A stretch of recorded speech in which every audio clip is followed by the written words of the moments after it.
حدیث میں آیا ہے کہ حضور علیہ الصلاۃ والسلام نے فرمایا، میری امت کے بعض علماء بنی اسرائیل کے پیغمبروں کے مثل ہوں گے۔ صوفیہ کرام کے نزدیک علماء سے مراد یہی گروہ اولیاء مراد ہے۔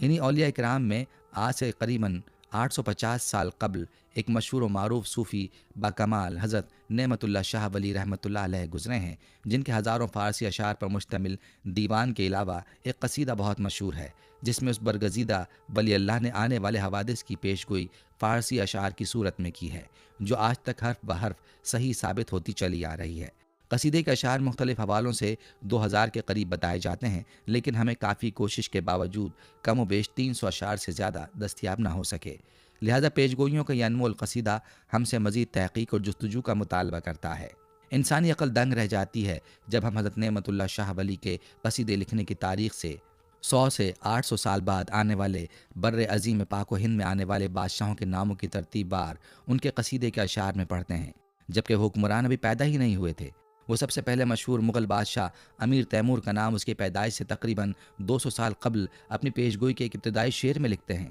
اس کے بعد لودھی خاندان کے حکمران سکندر لودھی اور ابراہیم لودھی کے ناموں کا ذکر کرتے ہیں۔ پھر ان کے بعد آنے والے ہندوستان میں مغلیہ خاندان کے حکمران بابر، ہمایوں، درمیان میں شیر شاہ افغان، اکبر، جہانگیر، شاہ جہاں کے نام ان کے اشعار میں آتے ہیں، اور یوں خاندان مغلیہ کے 300 سالہ دور حکومت کی ترتیب وار پیشگوئی کرتے ہوئے وہ انگریزوں کی ہند میں آمد تک مغلیہ خاندان کے قریباً تمام حکمرانوں اور ان کی مدت حکمرانی بیان کر دیتے ہیں۔ صرف ہندوستان ہی نہیں بلکہ حضرت نعمت اللہ شاہ ولی تمام حجابات سے پردہ اٹھاتے ہوئے اس کرۂ ارض پر تا قیامت نمودار ہونے والے کم و بیش تمام بڑے واقعات و حوادث کو اپنے قصیدے میں بیان کرتے ہیں، جو ماضی کی تاریخ کی روشنی میں بالکل صحیح، واضح اور عام فہم ہے،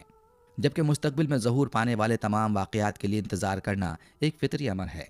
حضرت نعمت اللہ شاہ ولی رحمۃ اللہ علیہ کی پیشگوئیوں کے قصیدے میں 3 مختلف قسم کی ردیف اور قافیے استعمال ہوئے ہیں۔ بعض کی ردیف پیدا شد، پیدا ہوگا، اور بعض اشعار میں قافیہ، زمانہ، بہانہ اور غائبانہ وغیرہ استعمال ہوا ہے۔ حضرت نعمت اللہ شاہ ولی رحمۃ اللہ علیہ عالم غیب کی پردہ کشائی سے قبل کچھ یوں فرماتے ہیں، جس کا ترجمہ ہے، میں اللہ تعالیٰ کی قدرت دیکھ رہا ہوں، میں زمانے کی حالت دیکھ رہا ہوں۔ میں یہ بات علم نجوم کے ذریعے سے نہیں کہہ رہا ہوں، بلکہ ذات بار تعالیٰ کی طرف دیکھ رہا ہوں۔ اب حضرت نعمت اللہ شاہ ولی رحمۃ اللہ علیہ پیدا شد، یہ پیدا ہوگا کی ردیف میں ہندوستان میں مغلیہ خاندان کے حکمرانوں کی پیشگوئی کی ابتدا اس شعر سے کرتے ہیں، میں سچ کہتا ہوں کہ ایک بادشاہ دنیا میں پیدا ہوگا، اس کا نام تیمور شاہ ہوگا اور وہ صاحب قرآن ہوگا۔ تیمور شاہ نے 1398 میں ہندوستان کے بادشاہ محمد تغلق کو شکست دے کر ہندوستان پر قبضہ کر لیا تھا۔ جب سکندر لودھی سے ابراہیم لودھی تک نوبت پہنچ جائے گی تو اس بات کو یقین سے سمجھ کہ اس کی بادشاہی میں فتنہ پیدا ہوگا۔ ہندوستان میں مغلیہ خاندان کے بانی ظہیر الدین بابر، جو امیر تیمور کی 5ویں پشت میں سے تھے، نے 1926 عیسوی میں پانی پت کی پہلی لڑائی میں لودھی خاندان کے آخری حکمران ابراہیم لودھی کو شکست دے کر دہلی پر قبضہ کر لیا تھا۔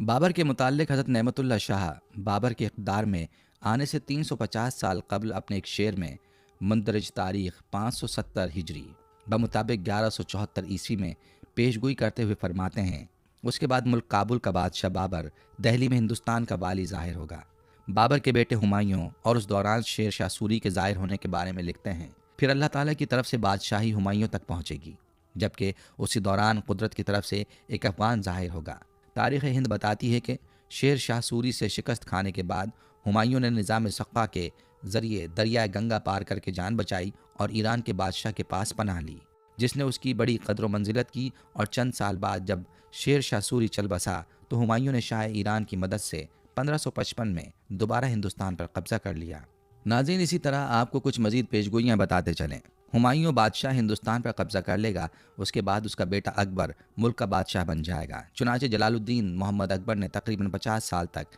ہندوستان پر بادشاہت کی۔ اس کے بعد جہانگیر عالم پناہ ہوگا، یہ مہتاب کامل کی طرح تخت پر جلوہ گر ہوگا۔ جب وہ دارالبقا کی طرف سے سفر کرے گا تو اس کے بعد اس کا بیٹا شاہجہاں تخت نشین ہوگا، وہ قرن سے زیادہ اور 40 سال سے کم بادشاہی کرے گا، جبکہ اس کا بیٹا اورنگزیب اسی کے سامنے ہی اس وقت تخت پر جلوہ افروز ہو جائے گا۔ نادر شاہ ایران سے آ کر ہندوستان کا تخت چھین لے گا، لہٰذا اس کی تلوار کے زور سے دہلی کا قتل عام ہوگا۔ چنانچہ تاریخ بتاتی ہے کہ نور الدین محمد جہانگیر نے 1605 سے 1627 تک ہندوستان پر حکمرانی کی، جہانگیر اپنے عدل و انصاف کی وجہ سے مشہور ہے۔ اس کا مقبرہ شادرہ لاہور میں ہے، جس سے 200-300 گز کے فاصلے پر اس کی بیوی ملکہ نور جہاں کا مزار ہے۔ یہاں یہ بات کسی قدر قابل توجہ ہے کہ قصیدہ حاضہ میں جہاں پیدا شد کی ردیف کے دستیاب اشعار میں امیر تیمور اور ظہیر الدین بابر سے لے کر خاندان مغلیہ کے آخر تک تمام حکمرانوں کے نام کا ترتیب وار ذکر موجود ہے، وہاں صرف محی الدین محمد اورنگزیب کا نام کسی بھی شعر میں نہیں ہے،